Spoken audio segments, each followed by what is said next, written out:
Good morning, horse racing enthusiasts. Welcome to Saratoga. We made it, right? You see over my shoulder right here, horses training. These are horses that are running from, they're training for maybe running next week, that kind of thing. You won't see horses out today. You may see something for Saturday, just coming out for a jog, loosen the legs a little bit. But anyhow, I wanted to welcome you to Saratoga. I wanted to explain what you're looking at right now. We're at the top of the stretch. There's the screens. You can get the odds. You can see videos during the, during the race. I'll take you can see this is the picnic area. This is again on the front side, top of the stretch. Last night was like Christmas Eve, for us horse racing fans. What a place Saratoga is. The excitement in the air. There's a buzz afoot. I was just talking with friends that I haven't seen. I was here at 6:30, and there was a line of people already waiting to get in. I was the first person this season, though, to get Dunkin' Donuts. That'll be the last time I do that because it's very expensive here on the track.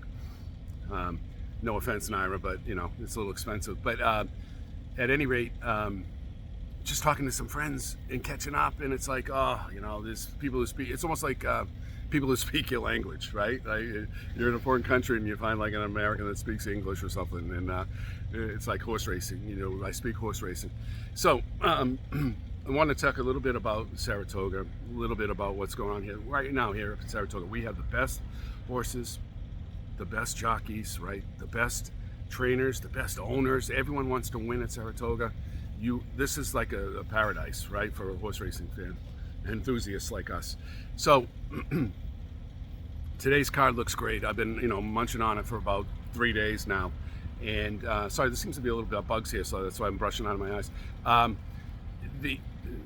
I've been looking at the card for about 3 days. I got tomorrow's race is already handicapped. Today's already handicapped. I've looked at Saturdays, but I haven't handicapped it yet. So, and I'm up here the opening day, and for the next few days, likely back during the Whitney week.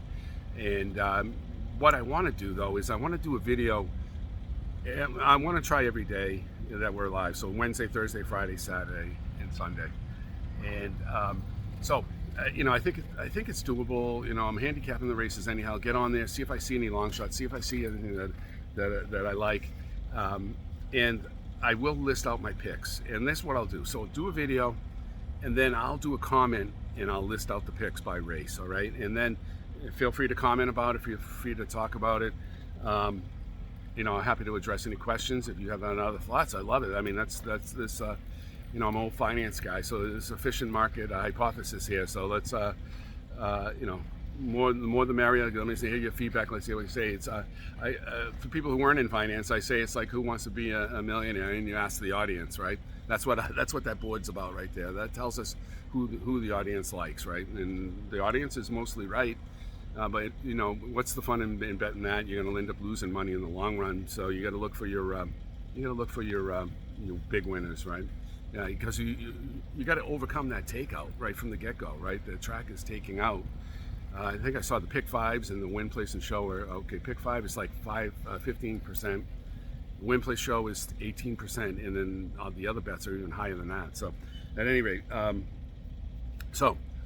handicap the races. I'll get on video, and in the comment section, I'll tell you who the picks are that I have them written down. We'll mention them here as we go. Oh, some of them.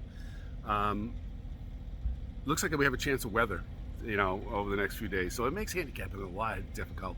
It really does, because when you go through a turf race, you've got to consider if the turf is going to come off. So I'll often see at the top of the past performances. Isn't that cool? At the top of the past performance, I'll have on the turf, and then I'll have off the turf, or I'll have wet.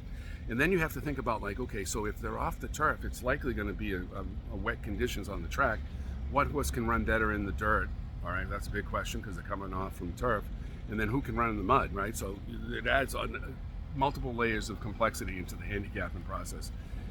Trust your Tomlinson figures, and at some point I'll go over that. Sorry, I kicked the table. And we'll go over with the Tomlinson figures that appear in the DRF past performances. Okay, so today is the Schuylerville 6 furlongs for 2-year-olds, the 9th race, right? These are babies, and I love betting 2-year-old races. And why is that? Well, there's not a lot of history on it, and what does that mean? There's, you don't have a lot of history in the past performances, and it's, it gets a little tricky. But that opens the door for like some big wins, right?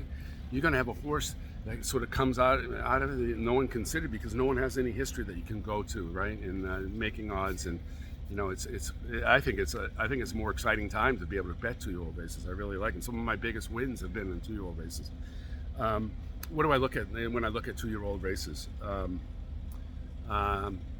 First, I look at pedigree, right? In one of them today's, this Spice Sound horse. I think it's maybe the first or second race, whichever one's the 2-year-old. On dirt, on mud, they can run, right? So you first want to look at pedigree. Once you start playing, you recognize who the pedigrees are and what they can do. If it is muddy conditions, you want to look for that wet horse. If it's if it's a long race, short race, you have to look at the distance, and you have to look at what horses are bred to do what by looking at their pedigrees. Next thing I look at is the trainer percentages, right?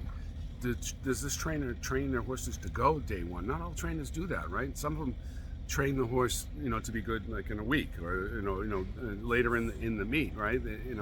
They consider training philosophy as a gradual process. Some trainers, like I hear rumors like D. Wayne Lucas just trains his horses hard, right? He runs them hard, so they're ready to go usually. So you have to consider that, and then I look at jockeys the last thing, right?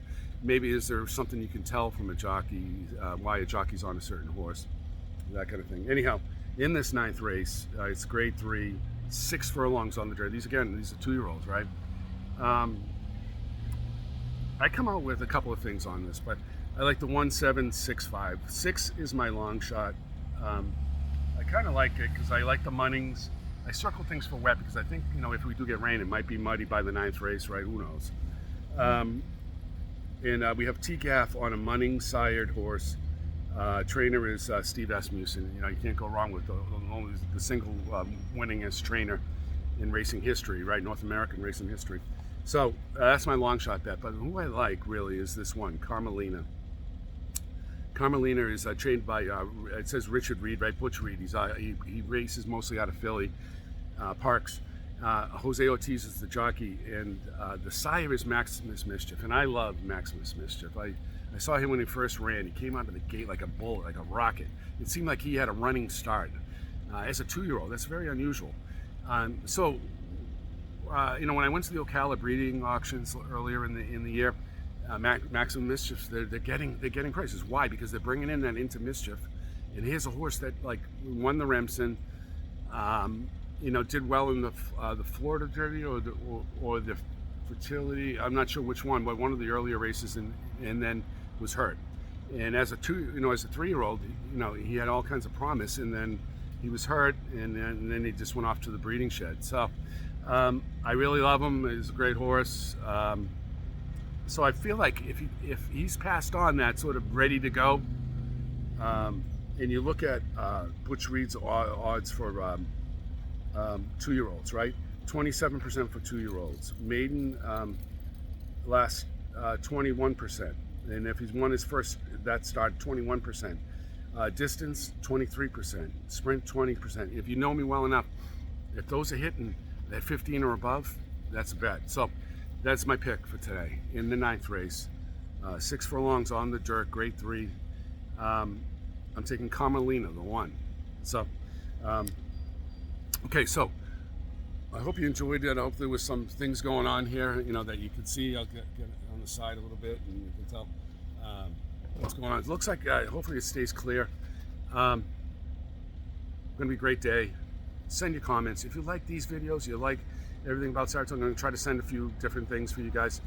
Let me know. Let's give me some feedback. Sorry, it's been a while since we last posted. We had a lot of things going on, but going through the Triple Crown, there's a lot of work, a lot of stuff going on. And, I'm glad to be, back in Saratoga and being able to sort of bring to you sort of maybe in angles and strategies and philosophies that maybe you hadn't thought of. So anyhow, horse racing enthusiasts, if you like this, go ahead and subscribe. We need to continue to build up. We're now at 74. Woo-hoo. And let's go if you like it, tell someone about it. If you like it and you like to discuss it, like let people know. Let's build this channel up, and go ahead and send your comments. All right. Good luck at the track, and go Saratoga. Bye now.